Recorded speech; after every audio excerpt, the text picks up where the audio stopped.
Hello dear friends, welcome back to Hope English Academy and welcome to the 6th lesson of English class. Hope you all having a great time. Bismillahirrahmanirrahim. Assalamu alaikum warahmatullahi wabarakatuh. یو ځل بیا هوپ انګلیش اکیډمي ته ښه راغلاست. لکه څنګه چې موږ تاسو بګنر کلاس شروع کړی دی، نو نن د دغه بګنر کلاس شپږم لیسن شپږم درس دی. په دغه درس کې به موږ تاسو له ABC حروفو څخه دوه نور حروف راخلو چې K او L حروف دی.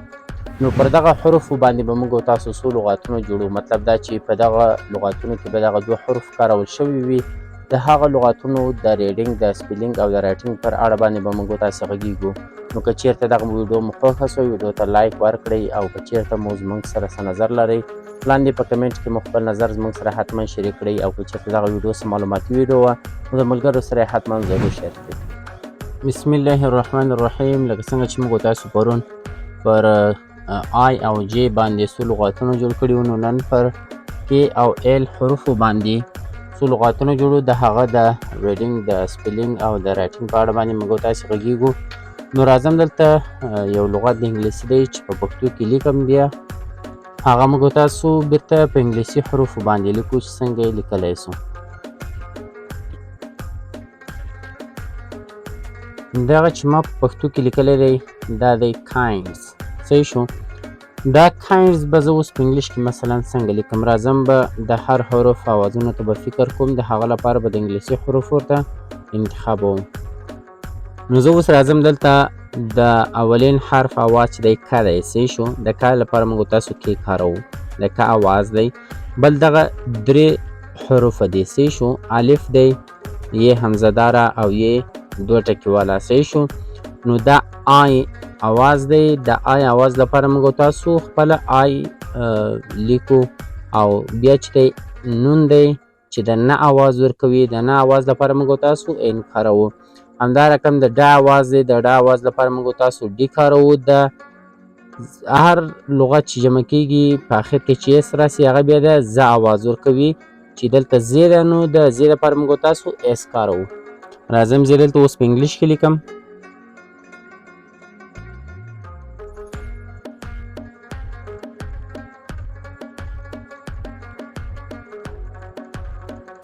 دا کې شو، سی شو، د آی شو، د ان شو، د ډي دی او د اس دی. دا اوس چې راځي کاین، کاینز، ډي اس. دا د چې شي ډي د خپل د ډال اواز ورکوي، او اس چې دی دلته د ز اواز ورکوي. نو دا څنګه مکمل ویل کېږي؟ کاینز. اوس راځم همداسې یو بل لغت دی په پښتو کې لیکم. مثلا که چیرته فرض مثال موږ تاسو ته څوک ووایي چې کیلر ولیکه، نو موږ تاسو به په انګلیش کې څنګه لیکو. راځم اول یې دلته په پښتو کې لیکم، بعد لغه په انګلیش کې بیا درته لیکم. صحیح شو.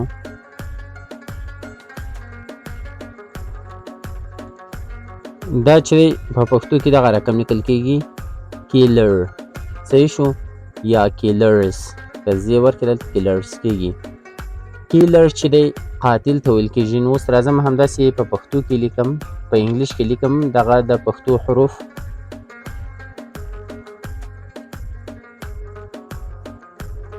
ګوره دا رقم په دغه ترتیب سره ما ولیکلو کیلر.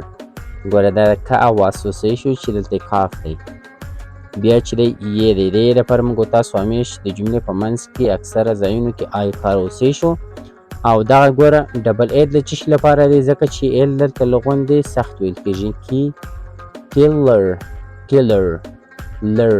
صحیح شو. دا یو کیل له دې سره یو ځای کېږي، دا بل ال چې دی له دغه سره یو ځای کېږي، او دغه ای چې دی دلته د زبر اواز ورکوي. صحیح دی. همداسې آر د ر اواز ورکوي. نو دا څنګه ویل کېږي؟ کیلر. یا که موږ تاسو څوک وایي چې کیلر ولیکه، په دغه ترتیب سره به موږ تاسو لیکو. راځم اوس دلته په کې باندې یو بل حرف لیکم چې دا موږ تاسو بیا څنګه ویلی سو. صحیح شو. دلته په انګلیش باندې لیکم.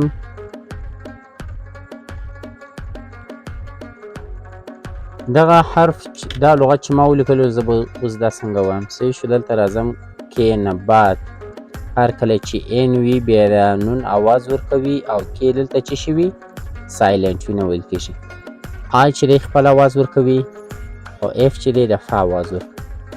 نو دغه ای چې په اخر کې دا هم سایلنټ ده، او په اول سر کې دغه کې هم سایلنټ دی. نو دا درې لفظونه درې حروف موږ تاسې وایو. دا نو څنګه ویل کېږي؟ ان دلته نه اواز ورکوي، آی خپل د آی اواز ورکوي، او اف چې دی د ف اواز ورکوي. نو دا څنګه ویل کېږي؟ نایف. صحیح شو؟ راځم همداسې په پښتو کې لیکم دلته. نایف موږ تاسې په دغه ترتیب سره په پښتو کې هم لیکو. راځم اوس همداسې دلته پر ال باندې نور درې حروفه یو ځای کوم، لیکم یې، د هغه څخه یو لغت جوړوم، بیا هغه لغت موږ تاسې څنګه کولی شو چې ولولو. راځم دلته په انګلیش کې لیکم.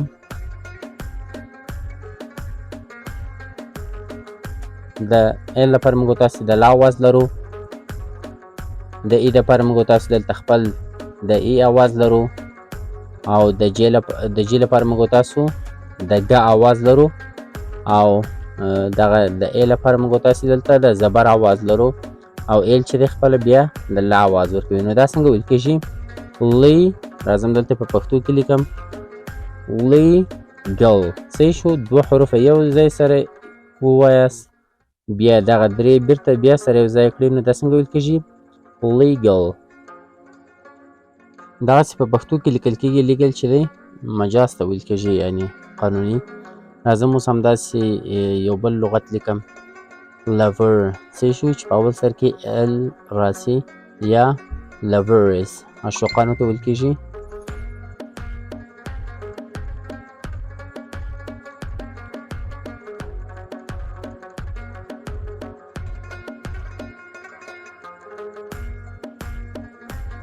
دا اوس څنګه ویل کېږي؟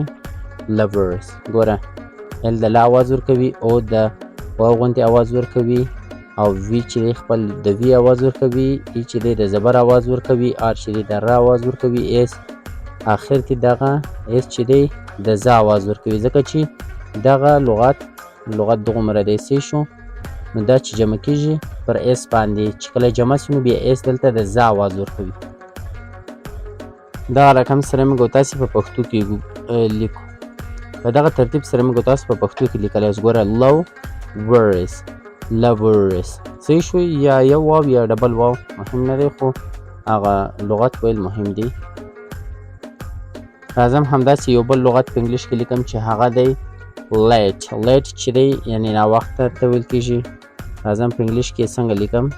ګوره د ل دپاره موږ تاسو ایل کاروو، ای چې دی دلته خپل اواز ورکوي، ټي چې دی د ټا اواز ورکوي، ای دلته د دې لپاره خپل اواز ورکوي چې په آخر کې ای دی. په دغه ترتیب سره موږ تاسو لیټ لیکلی سو. او راځم دلته په پښتو کې لیکم. دغه په انګلیش کې چې کوم لغاتونه لیکلي دي، دغه حروف به تاسو بیرته په پښتو باندې واړوئ، او دغه لغاتونه چې انګلیسي لغاتونه دي په پښتو حروفو باندې لیکل شوي دي، بیرته به تاسو په انګلیش باندې ولیکئ، یعنې په انګلیسي حروفو باندې به بیرته تاسې واړوئ. نو تر راتلونکي ویډیوګانو مو پر سپیڅلي رب سپارم. ښه وخت، ښې شېبې. الله حافظ.